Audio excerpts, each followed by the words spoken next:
Resale को समझने के लिए हमें बिल्कुल सिंपल शब्दों में अगर हम जानना चाहते हैं तो दो टर्मिनोलॉजी है रियल एस्टेट में, एक प्राइमरी मार्केट, एक है secondary market. Maximum under construction property भी रीसेल में बिकती हैं।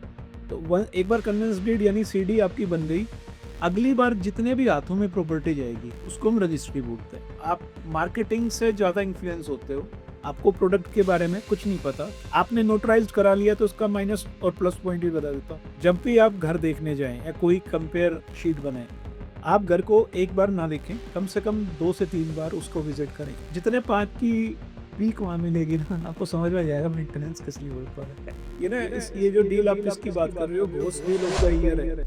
Hello and welcome back to a latest episode of property की पहेली। आज हम सॉर्ट करने वाले एक अनदर हॉट टॉपिक को, very hot topic in this very hot summer season of Gurgaon. The topic is resale. So Manish, what do we exactly mean by resale in real estate market? I mean, how is it different from any other kind of sale? What exactly is it?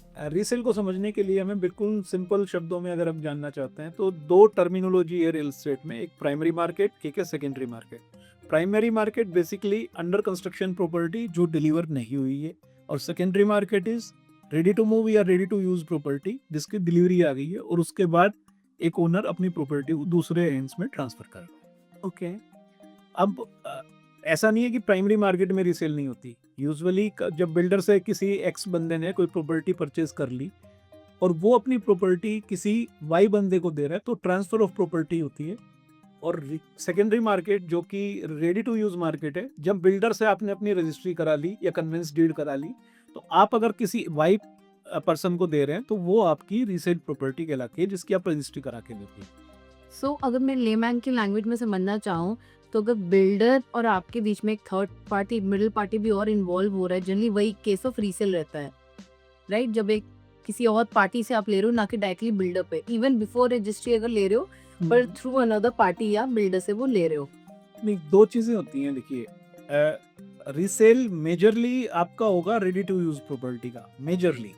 लेकिन अभी जब maximum under construction property भी resale में बिकती हैं तो उसको transfer of ownership कहा जाता है। इसमें गवर्नमेंट का नॉर्म नहीं है, इसमें आप रजिस्ट्री करा रहे हो बिल्डर के साथ ही। तो टेक्निकली एक टर्म होती है कन्वेंस डीड। कन्वेंस डीड को अगर मैं डिकोड करूं तो directly from the builder. Okay, builder जो रजिस्ट्री कराएगा फर्स्ट टाइम रजिस्ट्री, उसको कन्वेंस डीड बोलता है। तो एक बार कन्वेंस डीड यानी सीडी आपकी बन गई, अगली बार जितने भी हाथों में प्रॉपर्टी जाएगी उसको हम रजिस्ट्री बोलते हैं। स्टैम्प ड्यूटी दोनों पर पे करनी होती है। बस इसमें एक छोटा सा डिफरेंस इतना है कि बिल्डर अंडर कंस्ट्रक्शन प्रॉपर्टी में ओसी से पहले उसको ट्रांसफर कर देता है किसी दूसरे एक्स की जगह वाई बंदे को। Understood, understood. सो अब क्या है पेन रीसेल मार्केट के बिकॉज ये हम हमेशा सुनते रहते हैं कि एक fresh sale is way easier and better for an end client या for a channel partner versus a resale. तो क्यों है पेन रीसेल में? नहीं, पेन नहीं है। तो हर चीज के अपने प्रोज कौन से। अब प्राइमरी मार्केट में आपके पास बेनिफिट क्या है? आपको पेमेंट प्लान एक लंबे होरिजन के साथ मिलता है। आप अपने प्रॉपर्टी को प्लान कर सकते हैं अपनी इनकम के साथ। आज आपने पेमेंट एक्स अमाउंट किया, फिर कुछ इंटरवल ऑफ पीरियड के बाद वाई अमाउंट किया, फिर कुछ इंटरवल के बाद जेड अमाउंट किया। अगर आपके पास इकट्ठा फंड नहीं फ्रेश सेल में तो आपके पास पेमेंट का होरिजन लंबा हो जाता है, तो इसका बेनिफिट है। रीसेल में आपको सबसे बड़ा बेनिफिट क्या है? सेकेंडरी मार्केट में सबसे बड़ा बेनिफिट क्या है कि जब आपके पास उतना कॉर्पस इकट्ठा है कि आप पूरी पेमेंट एक साथ कर सको, तो आप डेफिनेट सेकेंडरी मार्केट की तरफ, रीसेल की तरफ जाओगे। इसमें दो अलग बेनिफिट क्या होंगे। एक तो आप रेडी टू यूज प्रोडक्ट देखोगे। प्राइमरी मार्केट में आपका नुकसान क्या है? आप मार्केटिंग से ज्यादा इन्फ्लुएंस होते हो, आपको प्रोडक्ट के बारे में कुछ नहीं पता कैसा बनेगा। आप बिल्डर की ब्रेड वैल्यू पर जा रहे हो, लोकेशन पर जा रहे हो, अपनी गट फीलिंग पर जा रहे हो। सेकेंडरी मार्केट में आपको सब चीजें आपकी आंखों के सामने दिखती है, आप कंपेयर कर सकते हो। फॉर एग्जाम्पल, क्रॉस वेंटिलेशन है कि नहीं है, सन फेसिंग यूनिट है कि नहीं है। नक्शे पर समझना और रियल में समझना, इसमें बहुत फर्क है। आप प्राइमरी मार्केट में आपको बहुत चीजें एक्स एमिनिटीज आ जाएगी, वाई एमिनिटीज हम लेके आ रहे हैं, या इसका कंपटीशन कोई नहीं है, ये चीजें बोली जा सकती है क्योंकि मार्केटिंग ड्राइव करती है प्राइमरी मार्केट को। रीसेल को हमेशा एक्चुअल ड्राइव करता है। तो रीसेल में आपके पास रियलिटी चेक ज्यादा बेहतर होता है, मैं मानता हूँ। दूसरा, फिनेंस टर्म में अगर आप रीसेल में देखोगे तो आपको ईएमआई और रेंटिंग दोनों को साथ नहीं चलाने। अगर आप मान लीजिए एंड यूज कर रहे हो तो मेरे को सिर्फ ईएमआई देनी है, कहीं दूसरी जगह रेंट नहीं पे करना है, जबकि प्राइमरी में आपको ये करना पड़ता है। Second- हाँ, डबल पे।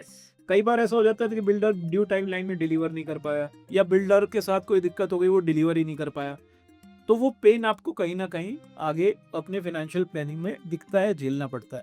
थैंक्स टू रेरा कि बहुत फ्रॉड्स जो हैं वो आई थिंक कुछ 5-7-10% रह गए हैं, वो भी ड्यू पीरियड ऑफ टाइम में अब खत्म होते जा रहे हैं। तो लेकिन resale is more secure for and user, इसमें कोई डाउट नहीं। While you mention it is secure, more secure, but still there might be some hooks and crooks जहाँ पे issues हो सकते हैं। तो ऐसी कोई एक चेकलिस्ट है जो हमारे व्यूअर्स फॉलो कर सके अगर वो रीसेल वाली प्रॉपर्टी परचेज कर रहे हैं? देखिए रीसेल में ना यूजुअली 3 तरह के चेक पॉइंट है, 3 तरह की डिसीजन मेकिंग होती है, उनमें 3 चीजों का ध्यान रखना चाहिए। सबसे पहले है सबसे most important due diligence of the property. आपकी 30 ईयर की चेन ओनरशिप की, अगर प्रॉपर्टी पुरानी है तो, नई है तो जो भी ओनरशिप की चेन है उसको आपको समझ में आना बहुत जरूरी है। नंबर 2, आप रीसेल करते हैं तो एग्रीमेंट टू सेल बनता है, एटीएस। यूजुअली मैंने जितनी प्रैक्टिसेस देखी है बहुत कैजुअल अप्रोच से एटीएस बना लिया जाता है, लेकिन कोई भी पेपर उस समय सबसे ज्यादा काम आता है जब आप स्टक हो जाते हो।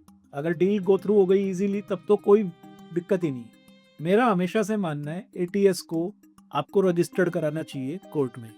यूजुअली मैंने प्रैक्टिस देखी है, नोटराइज्ड एग्रीमेंट पर ही रीसेल मार्केट चलता है 99%। लेकिन अगर आप उसको नोटराइज करा लेंगे तो आप सेफ रहेंगे, एज ए बायर भी एज ए सेलर भी। ट्रांसफर डीड जिसे कहते हैं। नहीं, ट्रांसफर डीड नहीं, रजिस्टर्ड एग्रीमेंट टू सेल। और ट्रांसफर डीड तो बिल्डर कराए, तो agreement to sell should be registered in the court, ताकि आप अपने किसी भी टर्म्स कंडीशन को डेविएट ना कर सके। आपने नोटराइज करा लिया तो उसका माइनस और प्लस पॉइंट भी बता देता हूँ। प्लस पॉइंट ये, डील गो थ्रू हो गई तो आपके शायद फाइनेंशियल थोड़ा बहुत आपको फायदा होगा, लेकिन अगर डील गो थ्रू नहीं हुई तो आपको कम से कम अगले 3 साल कोर्ट में उस डील को प्रूव करने के लिए चक्कर लगाने ही पड़ेंगे। ऐसे भी किस्से देखे गए हैं कि लोगों ने अपना एग्रीमेंट टू सेल करा लिया है और उसके बाद उस प्रॉपर्टी पर किसी न किसी तरीके से स्टे ले लिया है, ना तो वो पेमेंट करते हैं, ना बाय करते हैं, ना सेल करते हैं। और ये दोनों तरफ से होता है, बायर के एंड से भी और सेलर के एंड से भी। तो एटीएस को रजिस्टर्ड कराना मतलब इट्स ए गुड प्रैक्टिस। थोड़ा पैसा जरूर लगेगा बट आप सेफ हो जाओगे। तीसरी, डॉक्यूमेंटेशन की सीरीज में अपने जितने भी उसके कंप्लायंस हैं, OC certificate, CC certificate, maintenance, NOC, property ID, ये सब चेक कर लो, उसके बाद रीसेल को गो थ्रू होने में कोई दिक्कत नहीं है। एक और चीज, रीसेल के केस में हमेशा अपने रियलेटर फ्रेंड को, रियलेटर जो भी आप जिस पर भरोसा करते हो उसको साथ रखो, क्योंकि उसको सब्जेक्ट की नॉलेज है। दूसरा, वो आपके साथ हमेशा उस समय खड़ा होगा जब आपके पास कोई भी नहीं खड़ा हो। First check done, what about the next 2? और क्या है? अगला चेक है आपका फिजिकल प्रॉपर्टी चेक। इसमें 2-3 बिल्कुल सिंपल चीजें मैं आपको बता देता हूँ। जब भी आप घर देखने जाएं या कोई कंपेयर शीट बनाएं, आप घर को एक बार ना देखें, कम से कम 2 से 3 बार उसको विजिट करें। एक बार दिन में करें, एक बार कभी शाम को करें, ताकि आपको दोनों मूड समझ में आए इस सोसाइटी का। तीसरा, आप किसी वीकेंड पर जरूर जाएं। अब इसके बाद जो एक चीज आपको मैं अलग से बता सकता हूँ अपने एक्सपीरियंस पर, आप वहाँ के वॉचमैन या गार्ड से जरूर बात करें, उस पर एक छोटा सा गिफ्ट दे दें। वो जो चीज बताएगा शायद ना मैं बता पाऊंगा, ना ओनर बताएगा, ना सेलर बताएगा, कोई भी नहीं बताएगा। घर का बेदी। घर का बेदी। तीसरा, अगर आपको घर की हेल्थ चेक करनी है, उसके वॉशरूम में जाएं, उसको यूज करके देख लें, आपको घर की हेल्थ का पूरा पैरामीटर समझ में आ जाएगा। लॉबी, क्लब, सबके 6 ही होते हैं यूजुअली। अग्री। आपको सोसाइटी की हेल्थ चेक करनी है, बेसमेंट वाली पार्किंग के कॉर्नर में चले जाओ, आपको पता लग जाएगा ये सोसाइटी कितनी मेंटेन। तो सिंपल से फिजिकल चेक है। Quite interesting and quite new. I am sure कभी भी जाके किसी ने बेसमेंट की कॉर्नर्स नहीं चेक करे आज तक, बट अब नेक्स्ट टाइम फ्लैट लेने के पहले या फ्लोर लेने के पहले ये भी किया जाएगा। जितने पार्ट की पीक वहाँ मिलेगी ना, आपको समझ में आ जाएगा मेंटेनेंस किस लेवल पर है। बिल्कुल सही बात है। Now the time for the third check, what is it? Third check है साइकोलॉजिकल चेक। आप यूजुअली इंस्पिरेशनल होकर, इलॉजिकल होकर, इमोशनल होकर प्रॉपर्टी ना खरीदें। मैं बार बार ये बोल रहा हूँ, बजट, लोकेशन, आप कंप्रोमाइज मत करें जस्ट ड्यू टू कि भाई मुझे अच्छा लग रहा है। आपका कंफर्ट ठीक है प्रायोरिटी पर है, पर आपका फिनांस आपको परेशान कर देगा आगे चल के। तो फिजिकल चेक हो गया हमारा, ड्यू डिलिजेंस हो गया। इसके बाद थोड़ी सी अपनी एस्पिरेशन को अगर कंप्रोमाइज करना पड़े कुछ पीरियड के लिए तो कर लें। बाद में अपग्रेड करना बहुत आसान है, डिग्रेड करने में आदमी की जान निकल जाती है। तो जब आपकी प्रॉपर्टी ओके है, उसका पेपर ओके है, अपने थोड़े से मन को समझा लें, जितने से बेस्ट काम चल सकता है उस प्रॉपर्टी को परचेज करें। वैसे भी हर 5 साल 10 साल के बाद नई प्रॉपर्टीज मार्केट में आ जाती हैं, आपका मन फिर बदलेगा। फिजिकल चेक में मैं आपको एक टिप और देता हूँ। आपने मान लो कोई घर शॉर्टलिस्ट कर लिया है, आपके सब प्रायोरिटीज पर वो फिट बैठ गया, तो कोशिश करो उसके बगल वाले अपने नेबरहुड में एक कप कॉफी या चाय पीने चले जाओ। क्योंकि यूजुअली देखो ग्रुप्स में क्या होता है, व्हाट्सएप ग्रुप्स में जब आप बात करोगे तो क्लियर हो जाएगा। 2 ही टॉपिक हैं जो सबसे ज़्यादा चलते हैं, एक मेड का, एक पेट्स का। आप लवर हो या नहीं हो, पेट्स लवर हो या नहीं हो, या मेड रखते हो फुल टाइम हाउस, या जिस तरह से भी रखते हो, आपको ये 2 टॉपिक बहुत मदद करेंगे जानने के लिए वो सोसाइटी, वो घर आपको कितना सूट करने वाला है। सो बेसिकली सिर्फ घर देखने की जरूरत नहीं है, हमें नेबर से भी मिलना उतना ही जरूरी है। डेफिनेटली टाइम से मिल लोगे तो बहुत अच्छा है। ये तो रह हो गई फिर भी छोटी मोटी पेन। रिसेंटली हमने एक बहुत ही शॉकिंग न्यूज सुनी थी, जिसमें एक गोल्फ कोर्स रोड की एक बहुत ही प्रीमियम प्रॉपर्टी को का रीसेल हुआ था, which was kind of a fraud where the particular unit, the particular flat did not even exist और क्लाइंट से काफी ह्यूज अमाउंट ले लिया गया था। सो इस केस के बारे में आपका क्या कहना है? ये जो डील आप इसकी बात कर रहे हो, ghost deal of the year है।